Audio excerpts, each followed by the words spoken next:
And we are recording, even though Zoom says pleb media. You will notice that this is indeed not Don the pleb. This man's far too good looking to be Don the pleb. This is my buddy John Clark, who I met through Don, and you could almost say that it's retarded for me to have him on, because the first time we hung out, I got a concussion. The second time we hung out, I ended up in the ER. So logic would say I should probably stop hanging out with you, because I always end up with head injuries or in a hospital.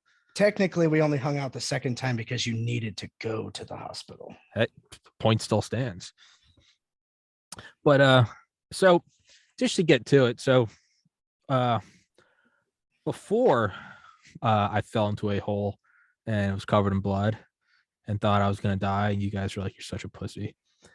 You and I were talking about you guys were doing I guess some carpentry or construction at a mutual friend of ours, and we were getting gradually shit faced, and you were telling me that you had done this and you had done that, and I thought you were just kind of fucking with me. I was like, no, you didn't, and right, because you're a Marine, and I was like, you didn't fucking do this. Like, as you and Don say, we're here to break things and kill people, like, and it's like this beautiful handiwork.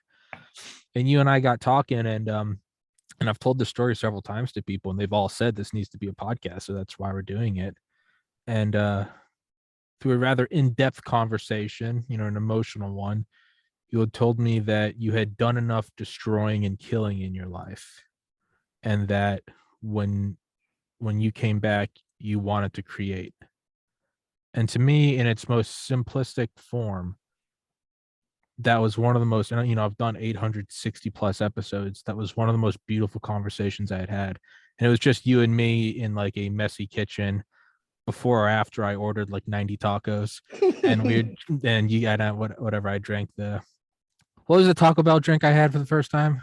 Oh, Baja Blast. Yeah, I had Baja Blast for the first time. I don't know if that, again, before or after the concussion. And then the next morning when that guy came up, I just covered in blood, walked up and was like, "You want a taco?" He's like, "No, man." It's like, cool. And yeah, man. So with that, I'm gonna kind of hand it over to you, and I'll prod you and guide you along the way. But I don't know, introduce yourself, talk about your service, and then but really describe in your words everything I just said. All right. My name is John Clark. I served in the United States Marine Corps from 2007 to 2011. I did 2 deployments, one to Fallujah, Iraq, and the second one to Marja and Nowzat, Afghanistan. I got out of the Marine Corps because I didn't enjoy the way people looked at me when I would show up in a professional context. As a Marine, I was, at the time I was not as fat as I am now, much better shape. So if I showed up at your door in a professional context, you were definitely going to have a bad day. The look on somebody's face when somebody like me shows up at the door is never a happy one. They're never happy to see you. Nobody wants you around. Everybody's afraid of you. And it gets to be kind of lonely when the only people that you can really commiserate with are other Marines. And there's so few that, the likelihood of you finding somebody at a bar or something just randomly that totally, gets you pretty low. And then, of course, somebody they want you to talk shop. Like, you can't talk shop because nobody wants to talk about what you do for a living because it's gross. Nobody's, it's not an entertaining thing to talk about at the bar when everybody's trying to have a good time. And, little by little over my time in service, I was starting to kind of realize these social nuances and then kind of start to take a more internal look at the type of man that I was becoming, the type of man I was building myself into. And one day I just said, you know what, man, this isn't for you. You're not the type of dude that can do this kind of stuff and be looked at this way for 20 years. So you need to go and, do something good with your life, not just, go have fun or something like that. Because I was very fortunate to actually be able to come home with all my fingers and toes still working and stuff. So I got a little bit of a taste in the construction industry, while I was in my first year of college. And the reception I got when I would show up at a job site, uh, you know, of course, me only being 22, the only way I could understand what I was walking into was like, okay, well, this is my new battlefield. Yeah. This is my new area of operation. I have, different responsibilities, but the command structure is still there. The, dynamic from top to bottom is still, understandable to me. And the only difference was the reception I got from the people that we were there to service. Um, I was there to make your life better. When I leave, pack up all my tools and go home, whatever it is that I was working on is going to be far better than it was, when I got there. And my mark will be left on this earth, when my career is all said and done. The mark that I left on this earth won't be a bunch of bomb craters. It'll be a bunch of structures that people can raise their children in, places that will provide people shelter from the weather, just things that will bring general joy in people's lives. And the joy that they get to feel is the joy that, I felt while I was making it. And it's, sorry, I'm getting a little, getting a little misty eyed. No, no, keep going. It's cool to like drive in. Like I worked in the District of Columbia doing high-rise construction for 3 years as a structural surveyor. The building behind me was the famous Apollo Theater in Washington, D.C., and I got to do all the structural surveys for it.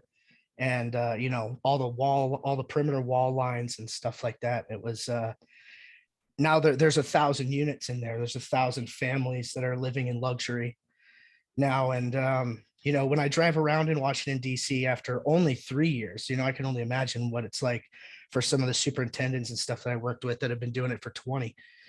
I walk around and I'm like, well, I built that building. I built this building. I, did that cityscape over there. I did that drainage structure there. And you can go into every quadrant of the city and, feel what I want to put back into the world, the beauty and the love instead of the hate and discontent. I'm still a rifleman. That was my first profession. It will always be my first profession, but it was important to me for me not to be one dimensional. I read a lot of like Bushido type writings where those guys are like, reading poetry and being in tune with your emotions is just as important as being able to be successful on the battlefield. Absolutely. Because I feel that if you're only good at one thing, then you're one dimensional and you're going to have trouble getting along. If you travel around, even in the county you live in, you just travel around and meet a bunch of different kinds of people. If you only know, about one thing, then, you're in kind of bad shape. And the one thing that I originally chose was so extreme that for that to be my one thing was, for me at least, detrimental to my, formation, my like finding my manhood or finding my place in the world. And these kind of, trying to think how to put it, the effort that I put into doing something correctly is me saying thank you to whatever for letting me still be here. There are tons of dudes that can't use their bodies. They did the same job as me. They can't use their bodies anymore. I can still use my body. I'm so lucky to be here and be able to do the things that I do, that there's really no point in not going for the gusto, so to speak, like not trying to reach for that top shelf so that you can be on that top shelf. Absolutely. And that was long and short, I guess, the gist of my philosophical transformation from a Marine into somebody that can play softball with somebody and they'll never know I was in the military. Yeah. Yeah, well, no, eventually it'll come out when you say get some. Oh yeah, That's a dead giveaway when you I I can only handing Don a gun and you go, get some devil dog. No, it's can't like it's that's it's written on your face. I can't help that. Yeah, that one's just, but you don't want to lose that. But because I remember having this conversation and it's you know, I've over the years, not just from the podcast, but including the podcast, I've been, gone and got shit faced with buddies who went and deployed. And I mean, those conversations can go off the rails, as I'm sure most people are aware of, right? I mean, and I think probably as we can see with the podcast, I kind of have an ability to just talk to people, so I've never minded those. I've never minded how dark they've gotten. Um, but with you, it was. I remember that's what surprised me so much is because you and I were just getting shit. I think we were standing like in the rain. We were just getting shit faced, and you said you started to say like when you go to DC, and I thought you were gonna say something like along the lines of what I had heard in conversations before, like you're gonna the like those bloods are red, those roads are blood red with my those roads are red with the blood of my brothers. Like you don't understand. Like, and I always get that, and I'll kind of be a punching bag because I don't understand it. But I remember you looked at me and you're like, if you ever go to DC and you look at that skyline, and I was expecting like here's the part of the conversation where maybe you break down because this is what's happened over. I've had friends that served in Iraq 10 years ago at Valdosta State doing a OChem lab with my buddy Ben. He was 10 years older than me. We'd be on a Right. Saturday morning, and all of a sudden he'd snap and he'd start talking about some shit about like an artillery gone wrong. So I get it. All of that to say, you go there, you go to that city, you cannot turn your head without seeing my love. And I remember that is just what like a lightning rod like went right through me. And it wasn't the stereotypical kind of drunk rant, if you will, of a veteran. Right. It was you going, which, and I have nothing wrong with the drunk rants of the veteran, but what stuck out to me so much is it almost was like the Dale gusto of like, I'm gonna shoot you in the fucking face, but with like delivering like a Mr. Rogers message.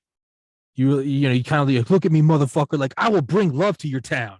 Yeah. You will be happy I was there. You will It was, feel my love, gosh it, darn it. it was such like this weird like speedball of like heroin and meth of like we're drunk, we're fucking you're telling me you've got, and you're like, I will come to your town, I will kick down your doors, and I will make sure that your cabinets are beautiful. Like, and it was just this, it was one of the most insane experiences I've had. And again, and I think I remember telling you as probably said in much more butchered English, John, you're gonna come on my podcast. This is Yeah. before or after I fell in a hole and cracked my skull open. But that is something that stuck out to me so much, was just that refusal to either implode, which we see, right, 22 veterans a day, Mhm. which again, I mean, I lost a brother to suicide. He wasn't a veteran. I don't, when I say implode, I don't say that in a sign of weakness. I say it is like probably what happened. If I was a veteran, I would imagine I would be one of those. You explode, either, domestic abuse or God forbid, like a Right. massacre, Right. or you kind of just, you don't implode or explode, but you maybe hobble off into the sunset and no one hears from you again, and you kind of drink yourself into a hole. That's in my limited 31 years on this earth. That's kind of like my very broad strokes generalizations of like the veteran friends I have. Or fourth type, you're Dale and you're just still going at like 60. But Dale's not normal. Dale's not a normal human. He was built in a lab by the CIA. We all accept that. They had the technology. They asked themselves if they could, not if they should, and they created Dale. But what I love is that yours was much different. You were like, I can create, and I'm going to be the best fucking creator I can. Hmm. Is used to say that. You said, when I showed up, and you're like, and it feels good. It feels good to do what you like when you're good. And you're like, it felt good when I was a Marine. You do your job good. You show the fuck up, and no one's gonna question you. You're the big Right. dick in town. But Every like you time. said, yeah, like you said, I mean, you go in there, no one's gonna fuck with you. Who the fuck do you think you are? Like, I get that with my podcast. You step into my podcast, I'm like, this is my arena. Like I will, Right. I'm gonna own you. You Mm-hmm. get that. But like you said, when you show up in your professional capacity, which is the most beautiful euphemism, you do get good at it. You're young, you're in charge. Fuck yeah, hoorah. But after a while, you start to look at the people who you're showing up to with your professional capacity. And yes, although there are some bad guys that you just gotta blow away, Mm-hmm. you're like, man, how many women or kids can you see that are just terrified before you're like I'm not Santa Claus. Like, what am I bringing to this world? I had like a aha moment. I was in a little village, uh, not too far away from the fire base that we were presently on, doing a security patrol and like it's like a civil affairs patrol. We had a civil affairs guy with us. The chaplain was with us, and we were, going around asking general questions about their health and status of educational opportunities for children. Do they need water? Shit like that. And we broke off. It was one squad, so we broke off, and we had to clear these compounds out as we went through to make sure that it was really just the people that we knew, like the farmers and the non-combatants. We had to make sure that nobody was fucking around in there doing weird stuff. And I remember I went down this alleyway, and when you walk down an alleyway that is made so by like a 2 foot thick mud wall, it's like sitting in a sound booth. Like you can hear yourself breathing and stuff. And if you're Yeah. if you've Sounds yeah, yeah. yeah, okay. So, but you're outside and you're working and you're in a kinetic situation where legit somebody right could be right around the corner. So all that stuff was going on, and I came around the corner, and there's the most beautiful, hands down, most beautiful woman I've ever seen in my entire life is standing there like holding a basket of laundry. Her face thing is off because she's inside of her compound, and she's got the most emerald green eyes I've ever seen in my whole life. To this day, I still haven't seen a woman that tops this lady. And the look of fear and pity that came across her face when she saw me just broke my heart. Jesus.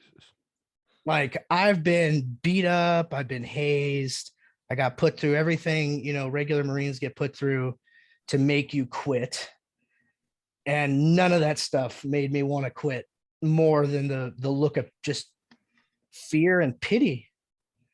It's like she was looking at a rabid dog that she's like, oh, you poor thing, but stay away from me because you'll kill me. And Jesus. it was basically right there where I was like, this isn't the only thing I ever want out of my life, and this isn't what I want to be remembered for. I'd like to be remembered as a stand-up guy who stands up for his country and protects his family, protects the Constitution. All those things are definitely still, strongly ingrained in my spirit.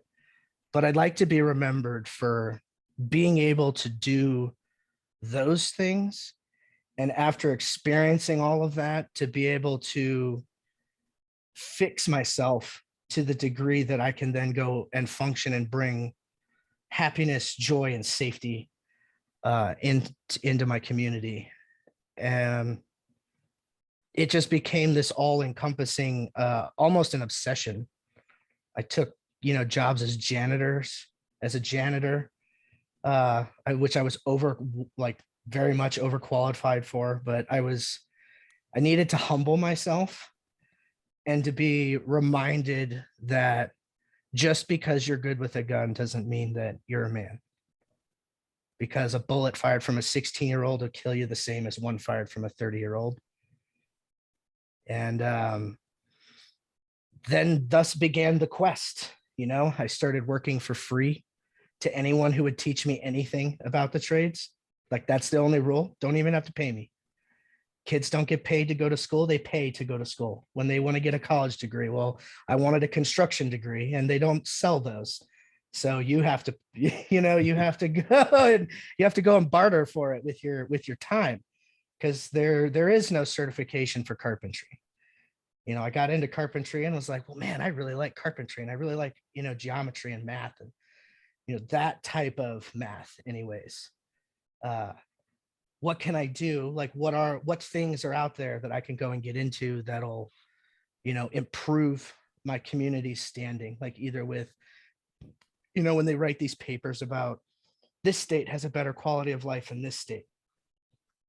Well, I wanted wherever it was that I was working to have the best quality of life. So like, that's what I'm doing for my community. That's, that's the first string team that I'm on. Sure. Going back to like high school competitiveness, like my school's better than your school. That kind of stuff is fun. It makes you happy. It allows you to escape a little bit from some of the trash that's out there in the world that you must deal with because you're an adult. There are these unfortunate things that you just must do and you must deal with, and you must abide certain things. But then when you're done doing that, you go and put your energy into whatever is important to you individually. You can sort of escape from it. And for me, it was I bring a strong back and a mathematical mind, and if I don't know how to do it, then I'll go and find out how to do it, and then eventually I'll be good at it. Do you so for like me, as anyone that watches any of these episodes knows all about me, and so I'm not going to go down the 30-minute rabbit hole, but being super into being pre-med, that's all I did, 7 days a week, 24 hours a day for 4 years. Just that's all I did, that nonstop.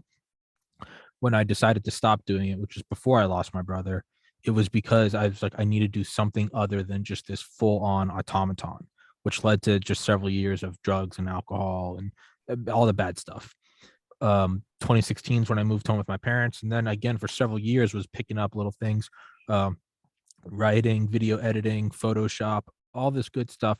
There was always, and this is the point of this, there was always a part of me that was a little hesitant when I would start to get sucked in, because I associated it with pre-med, with that's all I never had. I never saw a woman that looked at me and like this. I've probably had plenty of women that have looked at me disgust. That's a bad thing, but not in the side, not the eye of kicking doors. But I do vividly remember the day I took the MCAT, coming back to my apartment and realizing that like 2 weeks prior was our graduation. All my friends had moved out and that college was over. And I was sitting there going, I did it.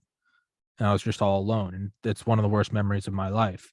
And so whenever I'd start to get really into something, like almost like an instinctual part of me would start to kick it away or self-sabotage, because I was like, no, you can't go down that hole. Yep. And then finally, I don't know what it was with the podcast, starting the podcast in December 2019 was like the first time I dipped my toes back in and was like, hey, wait, you can work really hard and be the best, but you don't have to have no friends and sit in a room and read a book all day, every day. For you, you can create a wild podcast and talk about everything under the sun, and it can be great. And you can use that part of you that I think is, you don't want to turn that off. The whole like, I'm gonna fucking wreck this shit. That's the best feeling in the world. When I fucking finish an episode with Dr. Malone and Dr. McCall, like I did just the other day, when I'm finished, I'm like, thanks, and I leave it. I'm just, cameras off, and I'm like, fuck yeah, like, you seal the deal. When you finish interviewing a guy that walked on the fucking moon, you just like, suck my dick, Earth. Like, I did it, right?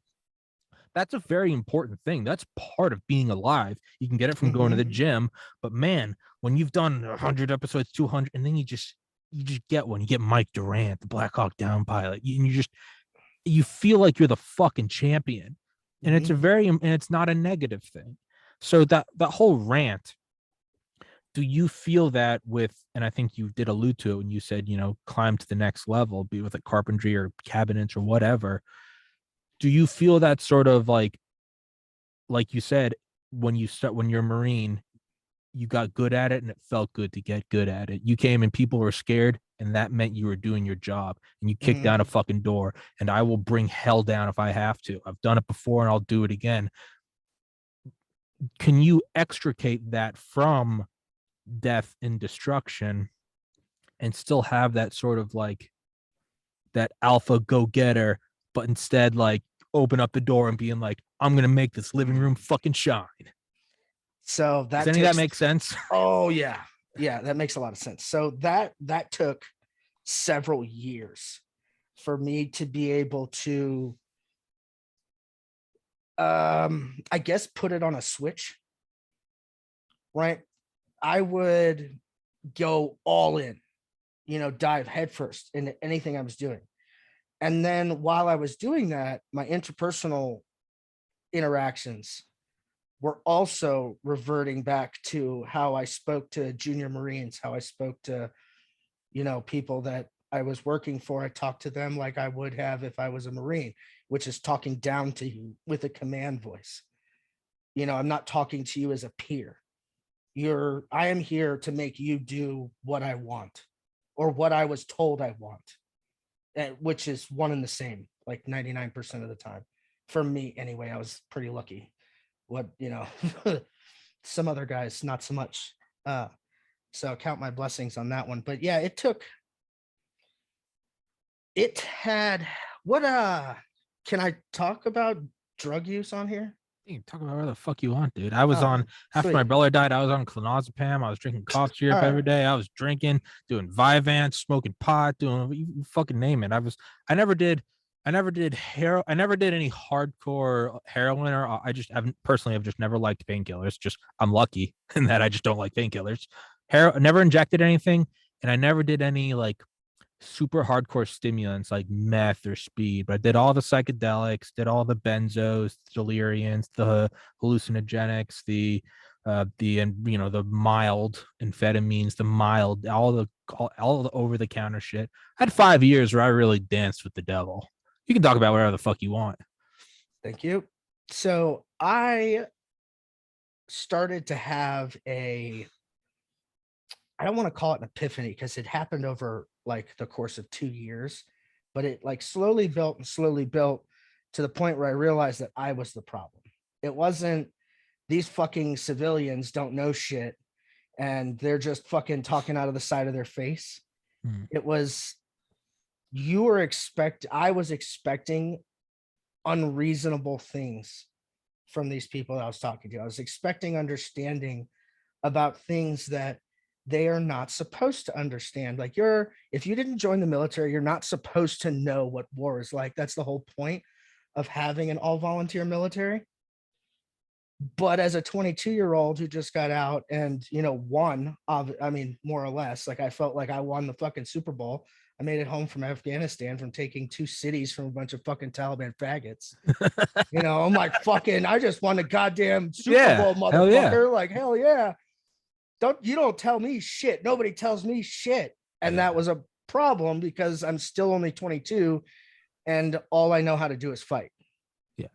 I don't know why. I don't know how to, do any kind of political analysis. I don't know how to do any kind of analysis at all, really. All I knew how to do was operate and go where I was told. But maturity level was low for me at 22. And I needed a perspective change because I was coming really, really close to being one of those 22 because I just felt like, man, the only thing I'm ever going to be good at is hurting people. Yeah.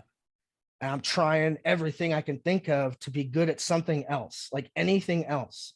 Please let me be good at something else. And I just wasn't getting it. Everywhere I went, I had all these interpersonal problems. People had problems with me, had problems with the way I talked, problems with my habits, problems with the way I did things, how, I've been called a zealot before with like how I just follow the instructions and do it Mhm. Barney style. There's steps to every task. And I like going step one, done, step two, done, step three, not step one. Let's go talk about step four for 20 minutes while we drink a rip it, then go back. Maybe we'll do step two, No, maybe step three. I can't go by the fucking yeah. No, I'm with you, dude. buy the numbers and Bernie style, but I was incapable of communicating that in a hospitable way to anyone. Okay. It all just came out as Do it the right way, fucker. Because where Which, you're coming from is you follow the rules, you stay alive. because I couldn't, no one's shooting at me. There's no reason to be this uptight about doing things a certain way. I'm not in a combat zone anymore. We're, in Northern Virginia on a community college campus. Yeah. Like, fucking relax, dude. Yeah. And I fucking couldn't do it. And I couldn't do it and couldn't do it. And then I started thinking about other cultures that had been more steeped in violence than I was, and like why they don't have a bunch of writing about all these guys like killing themselves and having all these problems from combat. Like, well, what the fuck? What's their gosh darn secret? How can they go and live in war for years and years and then go and just act like it never happened? And one that stood out to me the most was the spirit quest that the Native Americans Mhm. on the East Coast would do, where they would go and smoke hashish or peyote or Yeah. whatever it is, and they would have this existential experience where now the concept of someone else's perspective on you almost becomes visible to you, and you can see it and witness it. You can like witness yourself. And I was like, man, maybe I should try that. So I went, found myself some mushrooms, and I went off in the woods with 2 liters of orange soda and an MRE, and had myself a quest. And it was me all along. The problem was me. I needed to make changes to what I was doing, and that just meant that I needed to find an outlet for the overage of emotions and stuff that I had. And what better outlet for a dude who picks things up and puts things down and takes pride in it is there than building the biggest buildings his city builds? So that's kind of how I ended up climbing the ladder up to doing high-rise construction and really feeling good about it.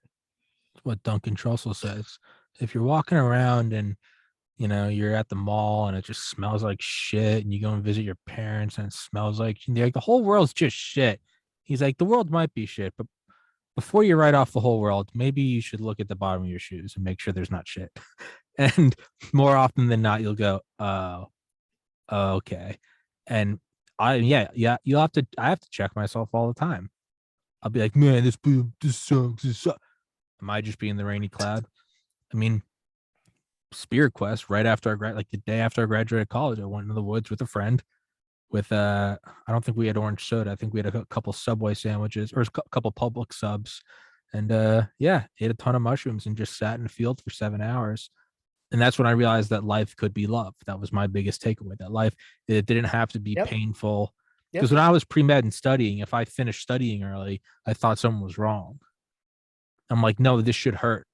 I should never be able to just like when I go to the gym and all of a sudden a workout's not as hard. Well, you dial it up, right? That's the purpose of the gym.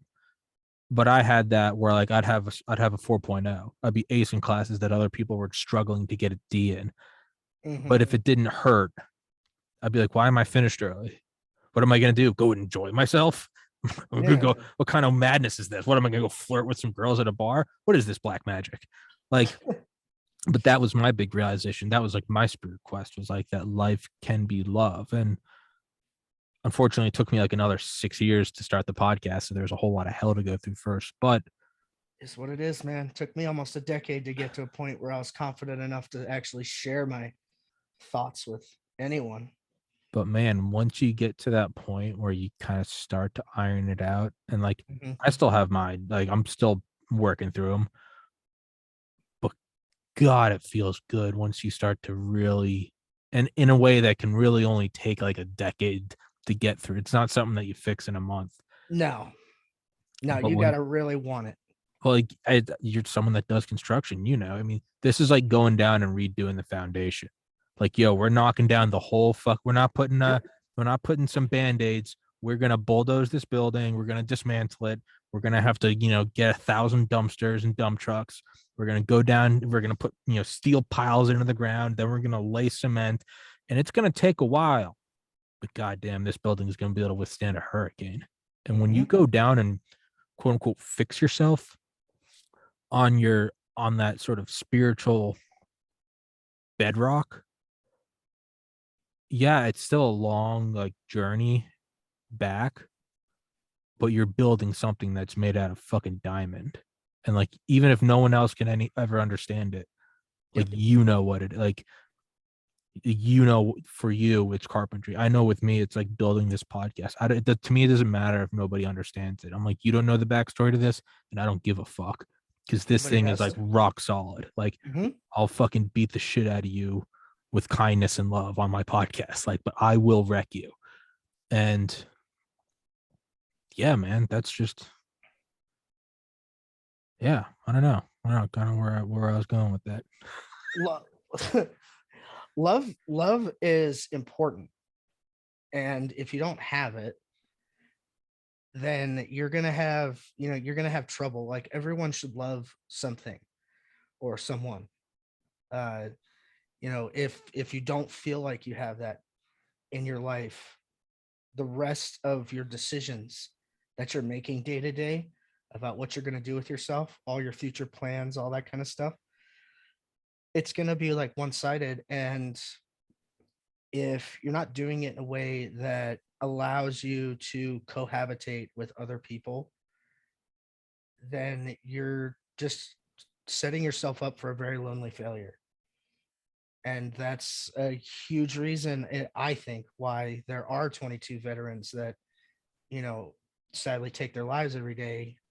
Is it's hard, coming out of a lifestyle like that and then trying to assimilate into a completely different culture where, there's nuance in the Marine Corps. Like, you see a corporal walking down the street, two of them. One of them has brand new camis on, right? And the other one has camis that are like faded. They look like they've been washed 100 times. His cover's a different color than his blouse, and his blouse is a different color than his trousers, but they're all the same uniform item. The dude with the salty clothes is going to get listened to before the dude in the brand new clothes. Right. So there would be like, there's like little stuff like that, but that shit does not exist in the real world. uh, Like, you know what I mean? Like nobody is going to be like, oh man, you look salty. Like I better listen to you, because there is, you've got like less than a 1% chance, if you are not law enforcement, first responder, or military, of ever experiencing any kind of like life or death kinetic violent action. yeah, Right. Like less than 1%. So by running the numbers, no one should ever live their life like they're going to experience that every second of every day. And it's almost impossible to like come out of it, if like with certain personality types, the very like one-dimensional kind of personalities, where it's like I am gonna engross myself in this one thing and I'm gonna be amazing at it. Marine Corps combat lifestyle is like not the place for those type of people if they ever want to get out, yeah, because it's going to be painful to a point where, well, obviously, where people just can't take it anymore and they just want it to stop. yeah, And I was so close to being one of those guys, but a I just made a promise. I said that's not allowed. That is not allowed. I don't care how bad it's going to hurt. I don't care how bad it hurts. It's just not allowed. I have to figure out something. Something has to be done, and I have to do something. It's on me. Nobody's going to come rescue me. Nobody's going to, be on me every day to go and make myself spiritually a better person. That's up to me, and I have to find a way to do that. And the way that I found to do it, because of the way I had originally began expressing myself as an adult, which was a very physical, you know, kind of way. Uh, I found construction, and I met dudes in construction that had also fought in wars. And these weren't dudes that fought in American wars. These are dudes that fought in wars in South America, where they were using, Thompson submachine guns in like 1988. Right. And telling me about that kind of stuff. And it really gave me It was an accumulation of Yeah. all of those things that really like set me on the right path and said, like, what I'm doing is working. What I'm doing is going to work. I just have to keep doing it. Yeah. And as long as I don't stop, one day I'm going to wake up and be like, you know what, man? You're all right in the mirror. Yeah. Doesn't matter what anybody else says. Like, I need to be okay with who I am before I can worry about what anybody else's problem is. I had obviously I've lost a brother, so suicide's kind of it's permanently off the table because it would break my remaining two brothers and family and parents. It just if I did it, it would be the death of them. So to me, I'm like, well, I can't kill them, so I can't kill myself. But I also kind of, and it sounds dark, but it's like only two things in life are certain: death and taxes. But I don't remember quite what it was. Maybe it was like 2018 or 2019, just in a real low spot. I just remember it dawning on me. I get to die one day. Mm-hmm. There's no stopping this fucker. Mm-hmm. And instead of looking at it like the Grim Reaper's coming for us all, whether you're a billionaire or a peasant, it's coming for. I was like, wait, it ends. It fucking ends. And so to me, I was like, it doesn't even matter if it gets better. I'm going to try to make it better. And it has gotten better. But I was like, even if it doesn't, even if I wake up every day and I'm 80 years old and I'm like, this shit still sucks, it does end. And so, like, sometimes I'll say that to my most depressed friends and they'll kind of look at me like I'm fucking high. And I'll be like, dude, like, you get to die. You get to lay down and go to sleep. Mm-hmm. You get to end. And when you realize that you get to end this, it takes off such a load because you're like, oh, like my bed is there at home. Like the hotel room is reserved. I do have a plate. I do have a seat on the plane. I Mm-hmm. do have a plate at the dinner table. And you're walking and you're in the rain and you're like, I know my like it's secure. Like, right. I know it's there. I know my sink works. I know after this, I'm gonna go get some food from my refrigerator. There is a peace. And I remember when I was coming off clonazepam after I started taking it like a year after my brother died. I think I was on it for like a year and I came off of it cold turkey and it was vicious. But instead of ever going back on it, what I did is I had like one or two just like in a bottle. And what was advised to me is just know you always have those. If you do have a not an anxiety attack, but a fucking pain, when your brain is being turned inside out. And I just called it like the clonopin in the pocket. Clonopin, clonazepam for everybody. There's the same thing. Know that you have it. And I always knew that I had it. And you could go years without using it. But you knew if it got really fucking bad, you could take it and within 30 minutes the panic would go away. And you could go years, and every once in a while you would have to use it. You'd be like, okay, all right. And then you'd start afresh and you'd have to go another couple of years without using it. But to me, I look at death as like the clonazepam in the pocket. And it's not a sad thing. It's not a depressing thing, for me at least. It I should know be. this ends. So because of that, kind of like you said, like, let's fucking kick down some doors and be like, I'm here to brighten up your day, motherfucker. Yeah, accept my love, faggot. Yeah, accept my love, faggot. What, Mike Tyson? I'll fuck you till you love me, faggot. Yeah, Like I'll fuck you till you like, but you seriously, wouldn't last. You wouldn't last 10 minutes in my world, faggot. that's what I mean, though. It's like rolling up in an MRAP, but instead of blowing shit down, it's like you and I coming out. I got a microphone, you got a hammer, and we're like, we're here to make your day better, fucker. And someone's just like, So, what is going on? so I got a little taste of that in Afghanistan, believe it or not. The Taliban were such dicks. They walled off a whole river. It's such Just, just that's such an understatement. So the Taliban, they're such dicks.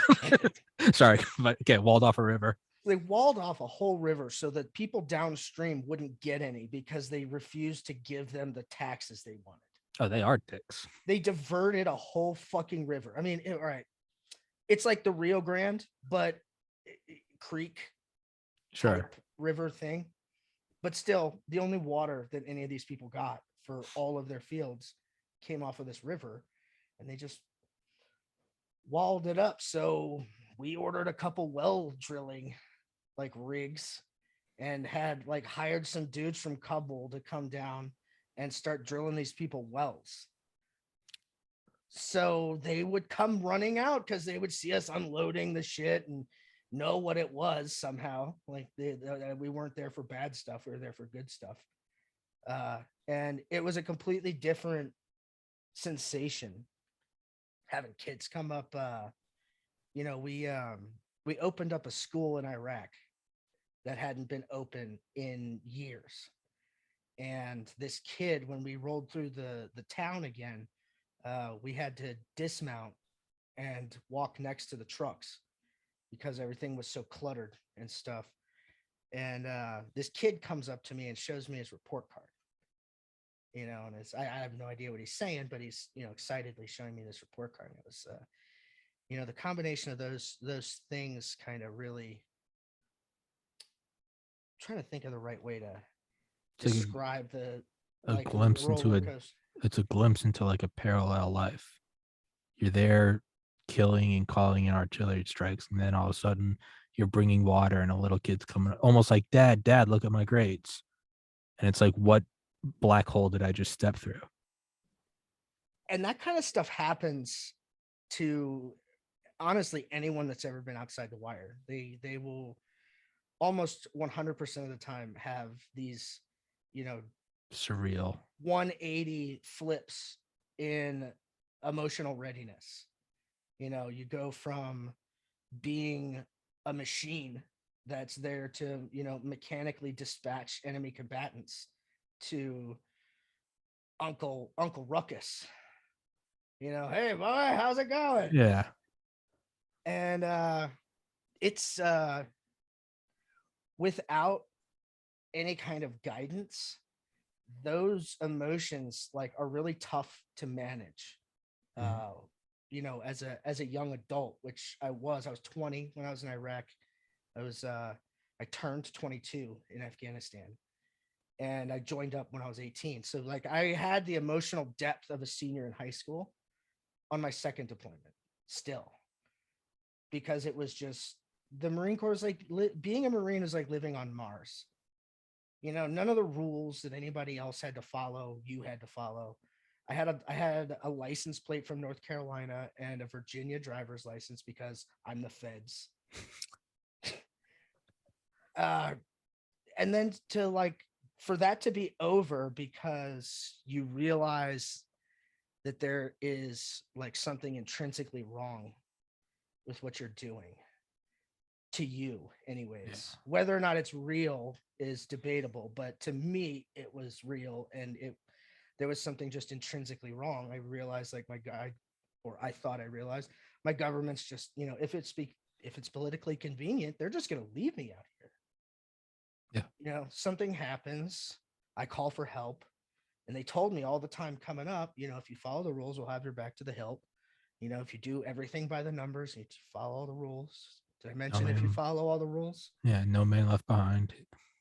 But that's just not the way it happens when you're in a political conflict. If it's politically inconvenient for you to be where you are, then you're not, whether you really are in real life or not. And that just didn't jive with what I thought the Marine Corps was supposed to be. And then I started, having those doubts, like, is there something wrong with me? Am I a coward? Because I'm no longer willing to do this because I don't think they have my back. So I couldn't re-enlist, obviously, because then I would be a liar. If I re-enlisted, you put your right hand up and you swear. Well, it's like, well, I don't really believe everything I'm swearing, so I can't do that. And up until that point, that was all I had as far as an identity for myself. So it's like I went back to square one after doing all of this stuff that shouldn't have left me at square one, or at least I didn't think it should have. It's hard. It's hard to keep going in when it's like it's like seeing a therapist and them saying like, "There's nothing you can tell me that like I'm here to open up everything." You're like, "Oh man," and every day I tell myself it's just it's okay to die. It's like if I did that whole thing and they were like, "What the fuck?" All of a sudden you're like, now you're on guard. You're like, "What do you mean I can't tell you everything?" And I don't know if you want to elaborate on it. The story you told me about, having to get PID on some people approaching you. It was that the beginning of your doubts? And if you don't want to go in, remember it's not live. We can cut it out if you don't want it. So yeah. No, that's totally cool. Okay. Is that part of what is that That maybe was that the that genesis? that was it, man. Oh, That okay. that was my come to Jesus moment. Yeah. Uh, You want to I explain it for was everybody listening? sure. So there was an operation in southern Afghanistan. Do you want me to like give like Yeah. like Go in. background details and stuff? Balls in. Let's go. All right.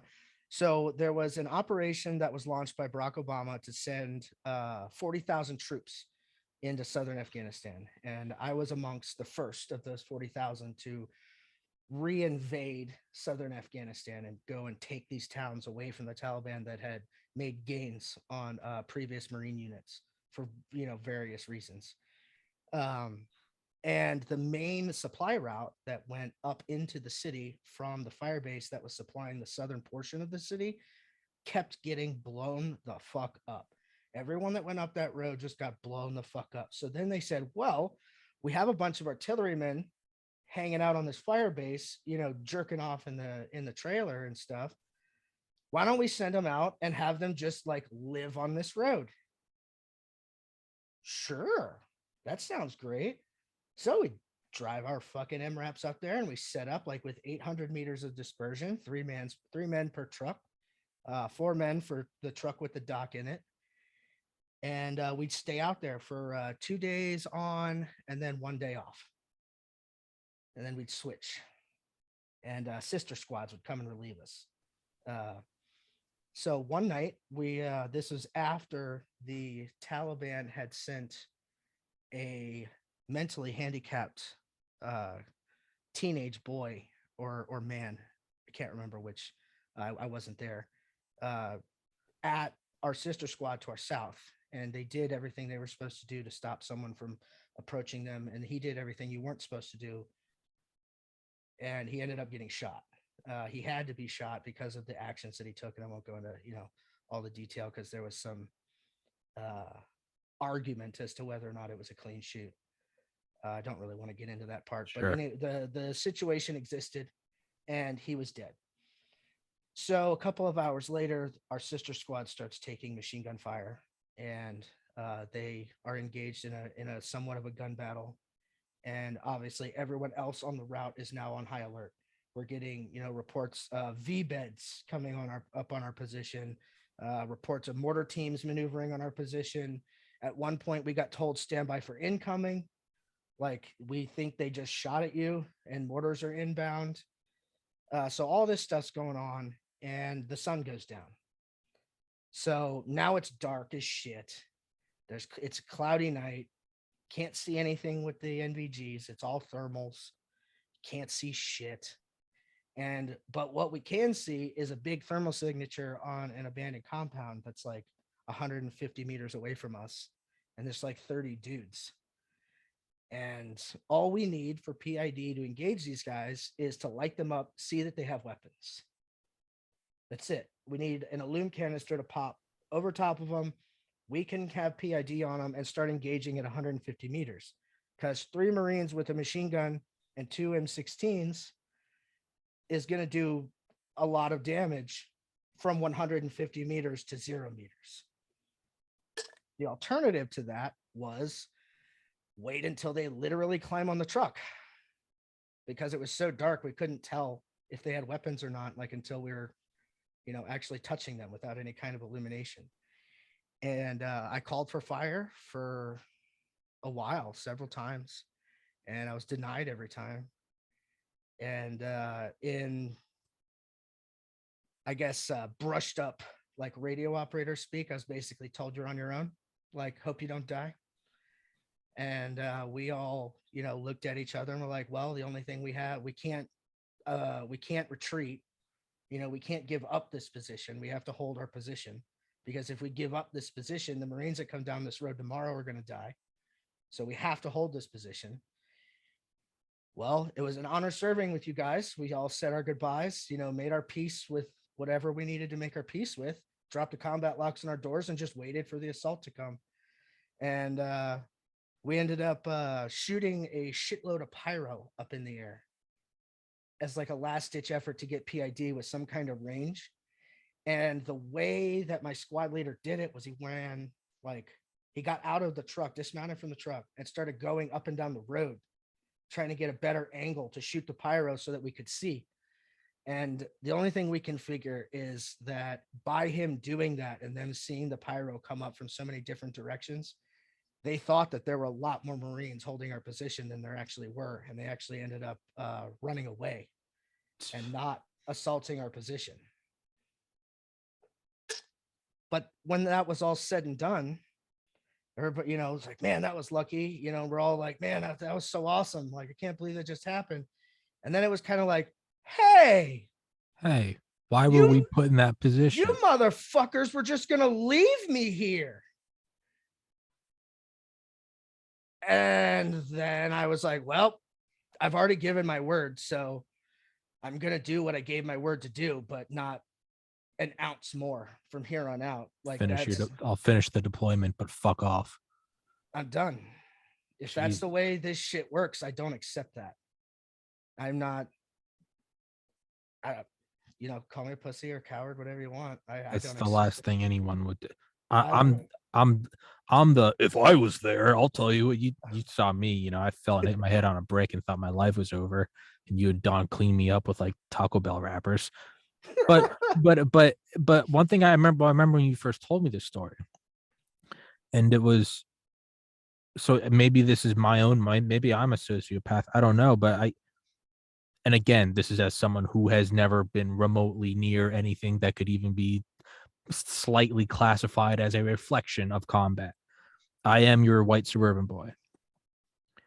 But I feel like when push came to shove and this group of men were approaching, wouldn't you rather unload on them and be reprimanded tomorrow? Or is it just, will the dick of the chain of command fuck you so hard that you really do just follow the order? Do you just wait till they get close enough to where you do see their guns and then you light them up? That was literally the way it ended up happening. There were arguments going on in the truck about whether or not to just start fucking shooting them. Fucking light them up now. Fuck dude. Yeah. Yell at me tomorrow. Start fucking shooting them. Yeah, I want to be judged by 12. Fuck that carried by 6 shit. Yeah. That went down, and basically what boiled down to was, we're not. If we follow the rules, they're gonna come. If we follow the rules, we're gonna be taken care of. And that's the way that I thought everything worked. I was the radio operator. It was my job to make sure that all of our outside assets were going to come. Nobody else was responsible for that. I was the lifeline to everybody. So I felt like a special sense of responsibility for making sure that I did everything I could do to bring as much ass as I could to get all of my squad home. And I was not allowed to do that. And it felt like a big kick in the dick, because then it was like, well, what the fuck am I here for? Yeah. Just, there's no reason for me to be experiencing this if this is, if we're not actually here to fight. Yeah. But again, I'm not a political analyst. I'm sure there are reasons. One of the counter thoughts that I got from another Marine was, well, you're a fucking Marine. You're supposed to be able to get in and out of those situations alive. Part of your job description. I was like, nah, I halfway agree with that. And then the other half of me says, fuck you. You promised you would back me up if I followed the rules. I followed the rules and you didn't back me up. I feel like that's kind of a way of like laundering responsibility. It's like, I'm not going to tell you that you should have killed them all, John, but I mean, come on, you're a Marine. What are you going to do? I didn't see anything. I'll be back tomorrow, which is bullshit. You should be like, no, you either can or you can't engage. Don't fucking say you can't engage. That does me no good. It As doesn't. the actual guy pulling the trigger, that as we've seen, I mean, this was in 2011, 2000, no, 2010. So, you remember what the political climate was like in 2010. Went in 2010. Just thinking. February, March timeframe. Jesus, February 2010. I was getting drunk in Valdosta, Georgia, at a frat house pool. Sounds Christ all sweet. fucking mighty. I mean, talk about different universes. But no, I actually no, I that was the surge, right? Because so the operation that I was involved in was the operation where those Marines that were pissing on the dead Taliban filmed themselves. Gotcha. That was in my AO. So it's already like guys are like the higher ups probably on like tippy toes or like pins and needles or whatever the fuck the saying is. They had also had General McChrystal got relieved because of a HIMARS strike that supposedly like killed a bunch of civilians. And they reported that it killed the civilians before anyone actually got the after action report from the strike. It turned out that there weren't any civilians there, but he got relieved all the same. So 22 years old, completely clueless to how politics works, or Yeah. how to navigate that quagmire of people's feelings. Just it wasn't for me.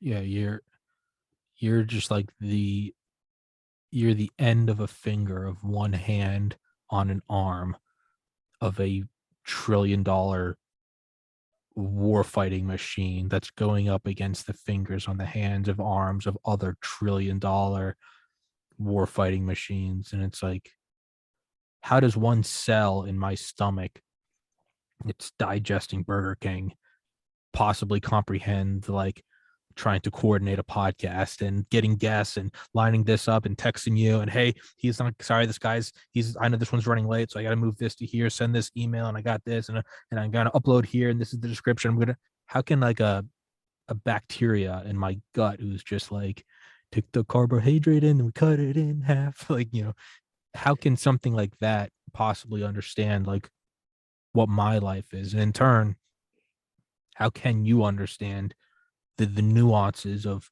political gamesmanship, and who the fuck knows what's going on with just like it's just a game of like power leadership. It's clearly somebody wanted McChrystal's spot or they just wanted him gone, and it's just these massive just nation states going at each other, and then tiers of power with is it the Pentagon, is it DOD, is it one of the 17 intelligence communities, there's defense contractors, you're over here, and then there's also this opium trade, and no one's this place is the death of empires. No one's ever come out of here from Alexander the Great. How the fuck do I think I'm going to come out of here? Yeah, you just do what you're told because you're like, well, fuck. I want to live. When I go to the airport, it is so big and scary, and there are terminals and there are massive things with wings and jet engines. But you know what I know? I look up at the gate, E14, E14, E that way, turn that way. Dun. Gates 1 through 7 that way. No, 8 through 14 that way. And I sit down and I have my ticket. And they go, retard Carrigan. And I go, hello. And I sit on my seat. And I sit there and they give me some pretzels. They throw me through the sky 5 miles above the earth at close to the speed of sound. And I land. And I get off and I'm home. Just follow the rules to stay alive. And I thought, how else do you do? What else would you do? I thought that was good enough to be an adult. And I realized that it wasn't good enough. And then I felt like I was very subpar compared to other people on an intellectual level. I felt really stupid. Like, sure. How did I not understand this thing? Sure. More. It's hard to describe. It was like you needed to do something that was going to determine whether or not like the rest of your life was going to be comfortable, and you forgot. And then you're that feeling like of, oh fuck, when like the bottom of your stomach just drops out. You're like, you realize that you remember something, and it's way too late to do anything about it. I had that, all of that, like my whole belief structure came crashing down inside of an armored truck outside of Marja, Afghanistan, while I was surrounded by people that I thought were trying to kill me. And it was just the worst. It like I really wouldn't put that on anybody, because I tortured myself over it more than anyone making fun of me for it ever would have hurt my feelings. My own sense of like self stupidity was massive Yeah. after that situation. Like, how could you be so dumb? Yeah. And I don't feel that way anymore. Like, that wasn't me being dumb. That was me growing up in a Catholic house with a Marine that fought at Peleliu as a grandfather. Oh, Jesus Christ in heaven. So I've got all of this stuff, ingrained in me, as far as loyalty to your country, loyalty to the Constitution of the United States, loyalty to your family, loyalty to whatever God you pray to. And did I mention loyalty to your family? I thought that the Marine Corps would just be an extension of that. Sure. And it turned out to be a very political place, just like every other professional place that I've ever worked at since the Marine Corps. It's all, in one way or another, political. You have to get along with people. You have to make concessions to people that you want to work with. Everybody's got their idiosyncrasies, and if you want to have a lasting professional relationship with somebody, you have to decide, do I accept these idiosyncrasies or not? If you do, then you just plan around them. And that's, there's not just one way to do things. You can't just be like, well, I'm a fucking sergeant of Marines and we're just doing it this way. Because that's a good way to end up working by yourself and not making any money. And it's been a long, long road to get to a point where I am happy with the way I do business. I am happy with the way my personal interactions begin and end. And I feel confident in the methods that I've taken to more or less fix myself once I realized that there was a problem. But again, 10 years, lots of reading, psychology classes in college, trying to understand TBI and post-traumatic stress, and the other maladies, vertigo, hearing loss, stuff like that. Everything you do has to basically get rewritten, because nothing in your body works the same as it used to. And when you have a brain injury, you don't perceive the world the same way as you did before. So you always have to be, sort of suspicious of your own emotions. Yeah. I call it I did a hearing test where a doctor would say sentences to me, and then I would repeat the sentences back. And I could have sworn that the doctor said Tootsie Roll rape. And she's like, well, what did I say? And I said, I'm not saying that. So, no, what did I say? I was like, I don't think you said that. So, no, what did I say? It's like, Tootsie Roll rape? She just starts laughing. So that's kind of like when I completely miss on something, I'm having like a Tootsie Roll rape moment. But that's how I'm not trying to laugh at you. It's the way you just nonchalantly said I'm having a Tootsie Roll rape moment. But it's taken time for me to be so nonchalant about just saying, yeah, I had a Tootsie Roll rape moment. My bad. I got you. I don't feel bad. I have, an issue that I'm watching out for. I know it happens. I take steps to mitigate the symptoms of my issue, and I work hard at it. But every once in a while, I have a Tootsie Roll rape moment. Have a Tootsie Roll rape moment. Just, I just went back to the doctor today, Monday, July 18th, for like post-concussion syndrome. There's just weird shit. Like I'm very open about this shit. I mean, I have anxiety. I really have since my brother died. And like every year I'm due for like a big old whopping panic attack. Not necessarily around his anniversary. Just one of those where it's not anxiety, it's where it's like lock the door. They're coming to get me. Stay in bed, breathe, breathe. The ones that when they're over, you feel like you just worked out and you're like, okay. You're like, God Almighty. You're like, please, God. I've been having those almost every weekend since the concussion. That sucks. You And might it, want to get checked out for TBI. well, that's what they said today. And I'm working with them, and my mom's a nurse, obviously. I've been having the once annual concussion or the once annual panic attacks almost every weekend. And like, that's like my own little Tootsie Roll rape thing where I'm like, hmm, it's it's a Saturday morning again. And I'm covered in cold sweat. It feels like the walls are actually closing in about an inch every minute. I swear they're not.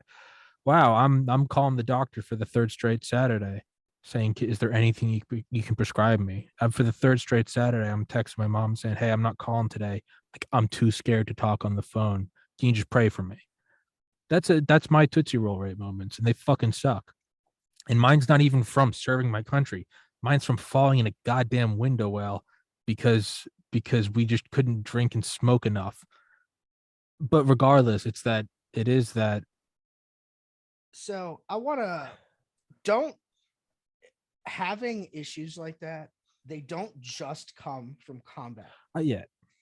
right? And like there's a lot of people that have these issues that they think that there's something wrong with them because they weren't in combat, because Mm, something that they experienced, left a trauma in their soul that they can't quite shake.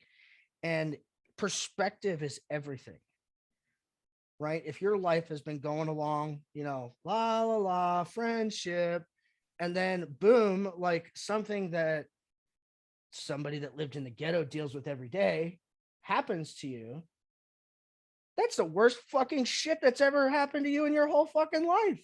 yeah. Of course it's going to be traumatic. Yeah. And it really hurts me when I do hear people suffering from depression, suffering from panic attacks and things like that, trying to not trying to, but actually, making statements that denigrate themselves for having these things because like, oh, it's so little or it's so small. It it's only so little and so small to someone else. Something that I would consider small could be the biggest thing in the fucking world to somebody else. And that was another thing that my spirit quest taught me was perspective is huge. Yeah.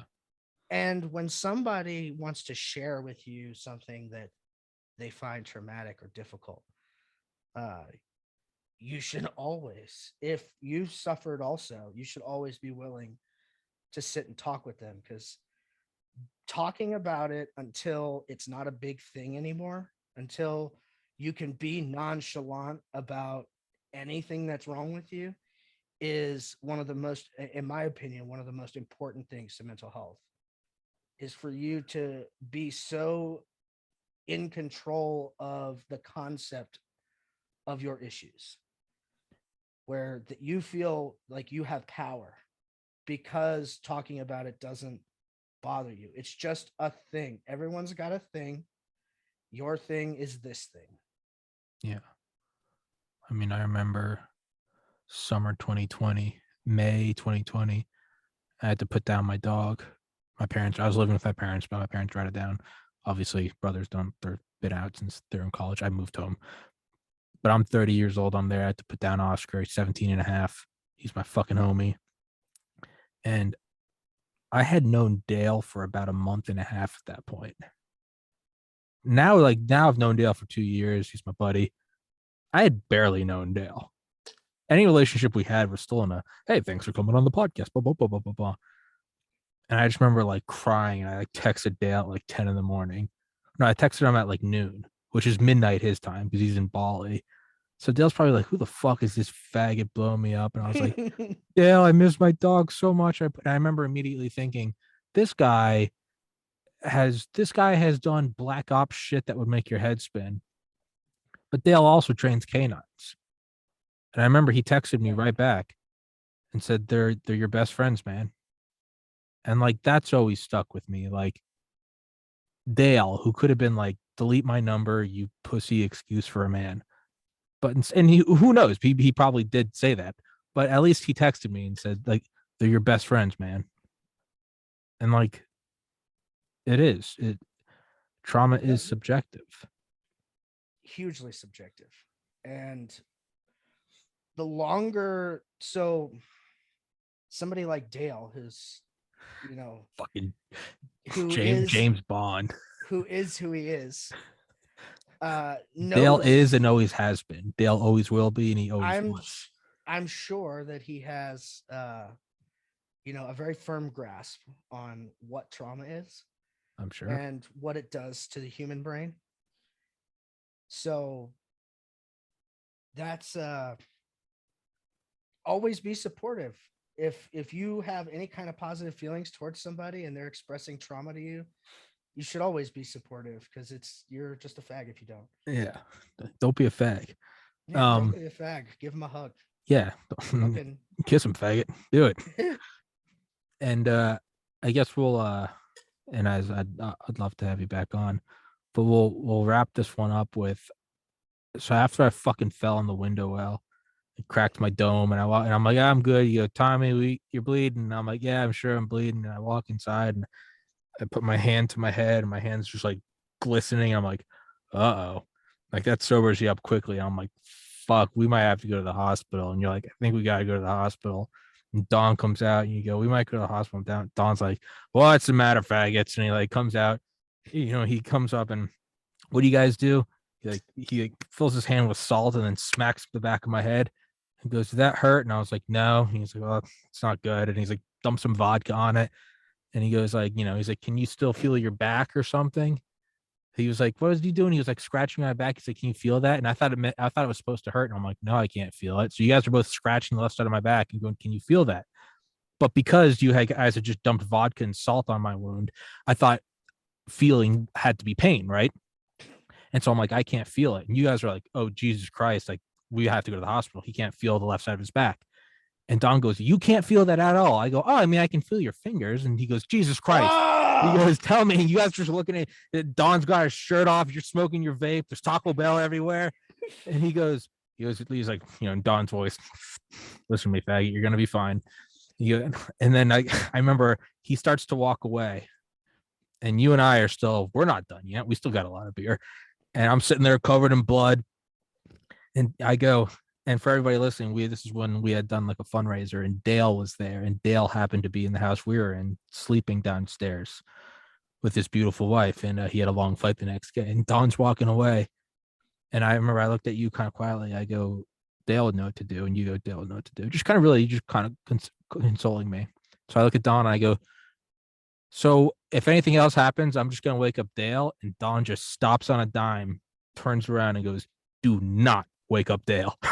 It was just like, I was like, all right. And I remember you just like, I'll take care of him. And yeah, I think you and I sat there for the rest of the night, just kind of dropped your vape in the window well, burned my finger on a cigarette. That was quite a night. You were gonna wake up. Oh yeah, we just kind of sat there. Yeah, just maybe we should wake up. Maybe we should wake up Dale. Do not wake up Dale. Like, I think we did wake up Dale, and it was his LED light, because Don swears up and down that he said nothing to us, nor did he shine a flashlight at us. From the bedroom? Yeah. So for everybody listening, like John and I were out front of our friend's house, and Dawn had just gone to bed. Dawn was like, I'm too gay. You guys are way too cool. I can't hang out with you. And we were like, dude, it's okay. It happens to everybody. And he goes to bed on like the first floor. John and I walk back outside, smoking his vape, and I don't know, more Taco Bell, more beer. And we see like what we think is Dawn getting ready for bed. And he like poked his head out and was like, night fuckers, something like that. And then I was like, I'm going to go moon him or something. Oh, hey, Don. Oh, hey, Don. Hey. And I start walking over. Here I come. Here comes Don. And then you disappeared. And then I disappeared into, thank God it was now and not 1970 Vietnam, because that would have been the end. But I just disappeared up to, and I don't remember I remember walking towards like the LED light. And then next thing I know, just my armpits hurting because they were like stuck on bricks. And all of a sudden, I'm just like looking at like there's dirt and then there's like a brick. And like you walked up, and I remember I was like looking at your shoelaces, and I was like, what the fuck? That's kind of all I remember. You helped me out. I was so out of it. We had obviously been drinking, and I was not Been drinking for expecting. like 14 hours at that Yeah, point. I was not expecting an emergency. So I don't even watch you walk over there. I just hear, "What the fuck?" And I look over, and all I can see is your head and one of your like foot locker arms like holding onto the brick. And I'm like, "Oh shit. I better get over there and get him out of that, whatever it is." Oh, I I'm didn't not, yeah. even I didn't even know there were window wells there. Like, That was the day I learned out. That was the day I learned what window wells were. I had no fucking idea. Jesus, I remember the next morning I get up and I'm still alive. I woke up all right, and I remember I go upstairs and we're just kind of like talking and whatever, and there's just blood dried down inside of my head. And I remember you looked at me, you go, "How are you feeling?" And I was like, "Oh, hung," which was weird because I actually didn't have I had like delayed concussion for like 72 hours, so I actually just kind of felt like I had gotten in like a bar fight over this. So I was like, I felt better. And you're like, "But you're good," and I'm like, "Yeah." You go, "Good, because I need you to go get my vape that you dropped in the window well." I was like, "Motherfucker." So I go over there, and you're just like, "Yeah, just real quick, if you do that favor for me." I'm walking over back to the scene of the crime. So just blood going down my back. And I'm like, "Yeah, I think I can get it." And yeah, that I was was that. I was so hungover. I felt no remorse for that. No, you shouldn't have. You absolutely shouldn't have. But that was, I mean, yeah, I mean, and then 72 hours later, I just woke up dizzy, puking, nauseous, anxious, like slurred speech. So And that's kind of like how every morning for me goes. oh yeah, because you have vertigo, right? Yep. And TBI, so I get like seasick every morning. Slurred speech, not so much, but definitely not steady on my feet, and I throw up a lot. Yeah. Yeah, I remember you said you throw up like every morning. Yeah. Yeah, man. Lasting, being a professional tough guy has its has its costs. Yeah. But it's that foundation thing. Mm-hmm.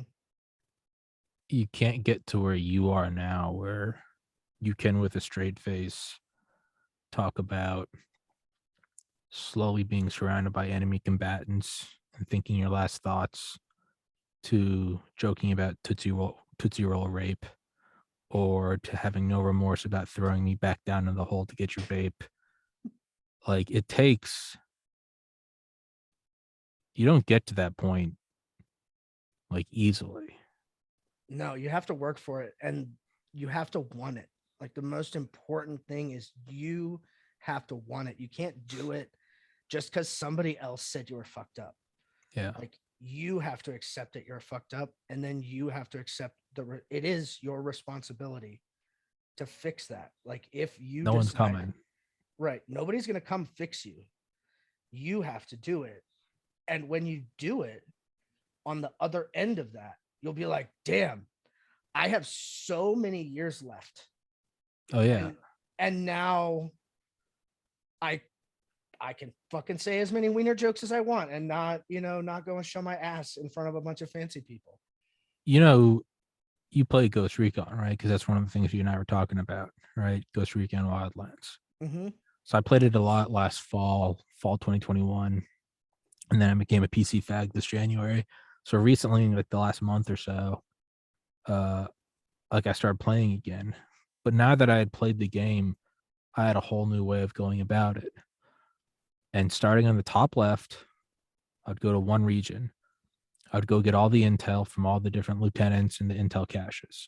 I'd find out where the skill points were, where the bonus medals were, where the weapons were, and where the weapon attachments were, and where the major intel for missions were.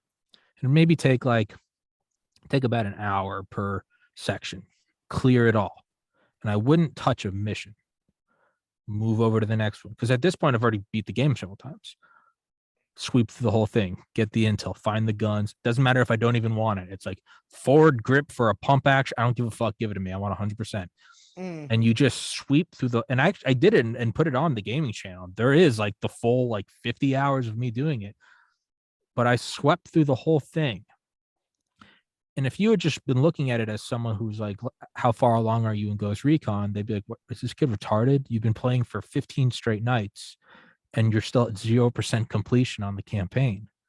But by the time I have swept through everything and I have a silenced 50 cal with an optical camo cloak and a drone that can go 200 meters, see things in thermal, call in artillery, have a distraction of rebels come in, and then have a helicopter called into my position. And I have 3 other guys, and we have sync shots, and I can take down the snipers, take down the generator, take out the alarms, and then move in like the cloak of death.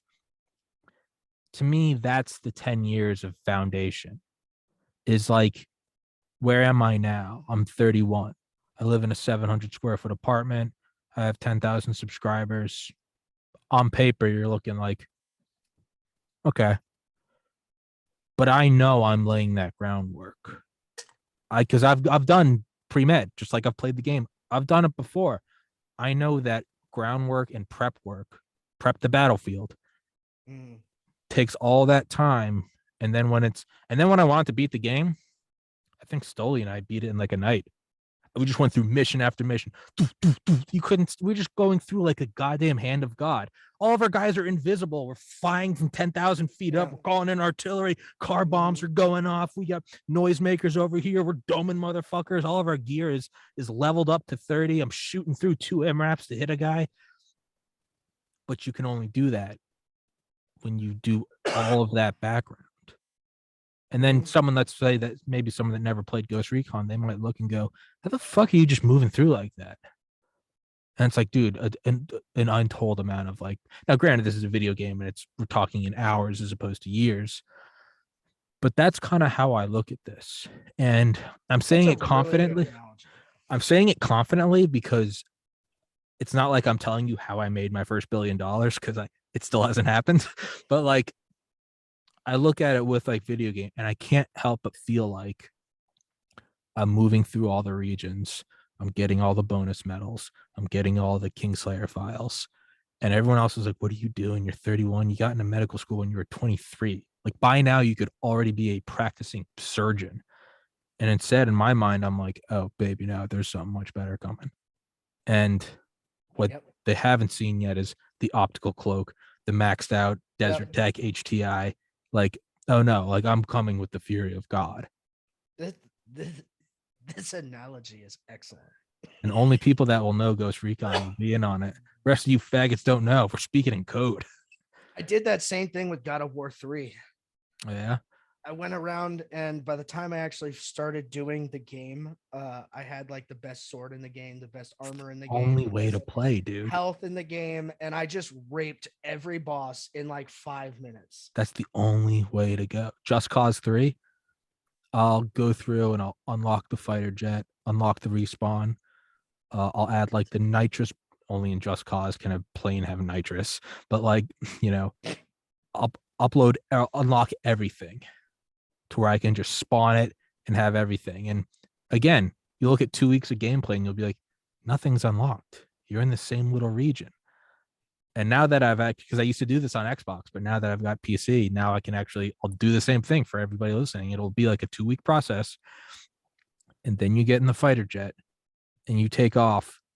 And because it's unlimited ammo, you can in like 3 hours go from 0% to 100%, because you're just turning and you're going Top Gun, just carp a bomb out. Every base is just, you have guys down there with pea shooters. They're like, where is it? And you're just dropping fucking health. You're going full Curtis LeMay, rolling thunder from like a mile up, just destroying shit. There's an oil rig. You're taking it out before you're even near it. Nothing can touch you. You're just turning and burning, and you're just face fucking SAM sites and blowing up structures.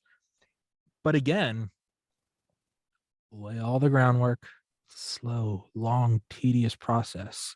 Construction works the same way. Or demolition. putting all the charges, get it all perfect.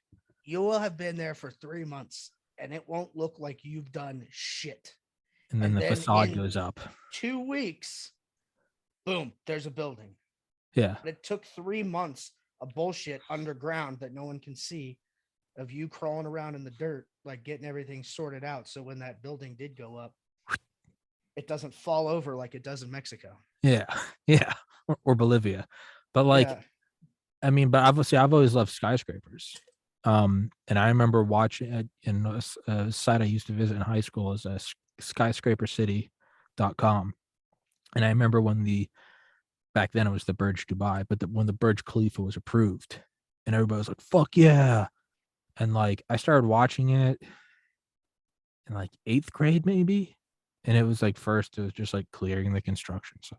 And like another year goes by and they started putting in the piling, right? Those like 500-foot long like rods. They just insert almost like it's like an Afro pick that you stick into the ground.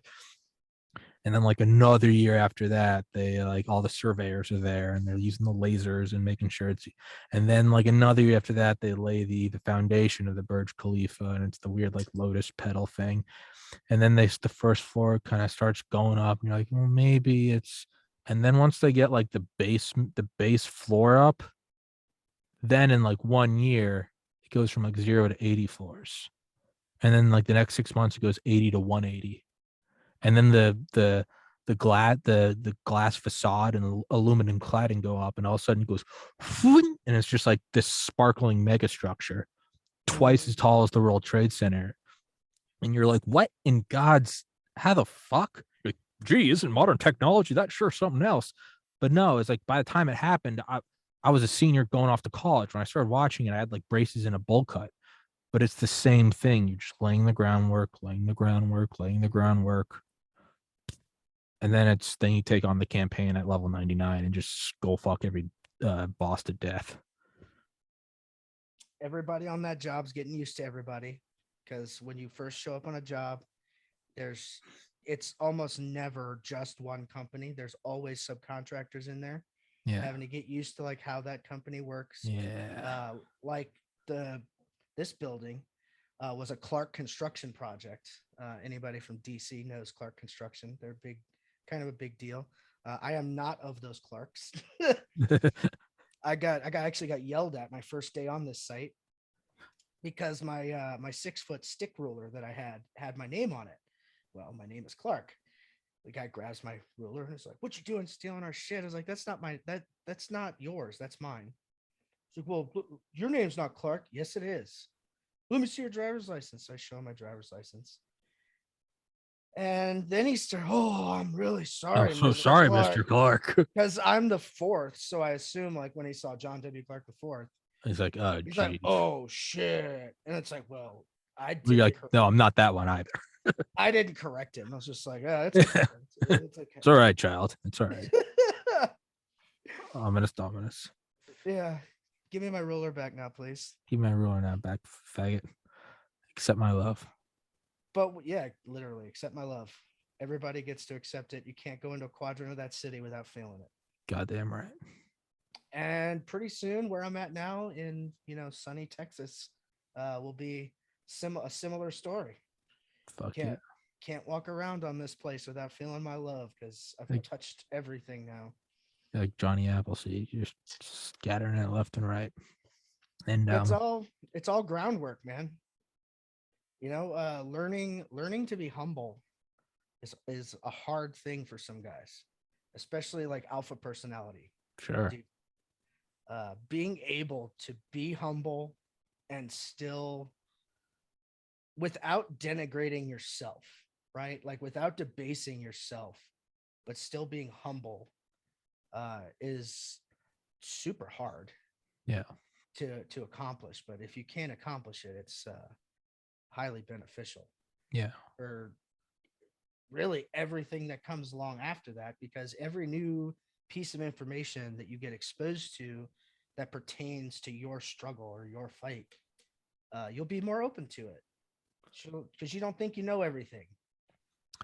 I look at, and this will be good for the FBI monitoring my channel, but I look at everything like going into Ghost Recon. I'm just like, okay, it's gonna take time, but I'm gonna sweep through all of this. And to anyone else, it's gonna be like, this retard truly does not understand this game. He's been playing it for 200 hours and he's at 0% completion. I guess there's something wrong. And then the next morning I'll be at 100%. I really do try to go into most things in life where I'm like slow, steady. I just take note of everything. Okay, I need this to get that. I need that to get that. Move that here. Okay. And then when you're ready to go, you can just take the map in a night.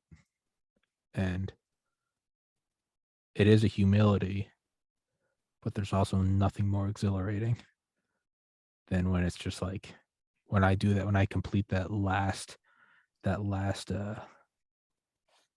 area of the map, and then you're like, then I put on the Dale face, and it's like, now we eviscerate everyone.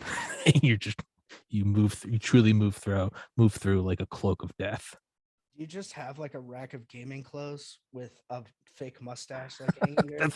That's my gaming clothes. It's just, that's what I do when I finish the last region, unlock the last You're weapon. trying to unleash your inner Dale. I take out I have like a mahogany like a little thing with like a copper key. I unlock it. It's just like red velvet, and there's just like a plastic mustache, and I'm like, tonight we roll. Put it on, and that's when I take the whole map. But that's the way to go. Is go into 100%. like Ghost Recon. Not with that, not necessarily meaning killing everybody. I mean, in theory, not the violence, not the whole. The order of operations, though, is still sound. There you go. That is how you should do it, because when you do it that way, you're a lot more sturdy. Yeah, it's a strong foundation. So I'm getting whatever the light is that comedians get when their time is almost up. They're starting to flash the house lights at me.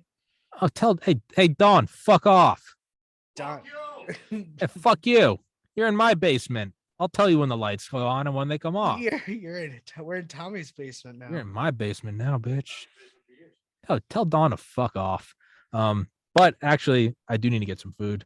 So let's wrap it up on 6 on the Nose. Mr. John Clark, love to have you on again sometime, buddy. I'll text you when it's up. It'll be up later this evening or whatever the fuck. And I love you, my friend. Thank you for coming on. That was thank you for opening up. That was definitely one of my fucking favorite episodes. I say that a lot, but that was fuck yeah. That was rock solid. We both had our Tootsie Roll rapes. Yeah, cheers to Tootsie Roll rape, man. Cheers to Tootsie Roll rape, and there'll be many more. Deal as long as you're not a veg about it. Yeah, as long as you're not a fucking faggot and just accept my love, it'll all be okay. Just accept it, man. It's all good. I'll fuck you till you love me, faggot. I'll eat your children. I'll bite your fucking ears off. All right, man. I'll text it to you when it's up. It'll be up in like an hour or two. God bless. God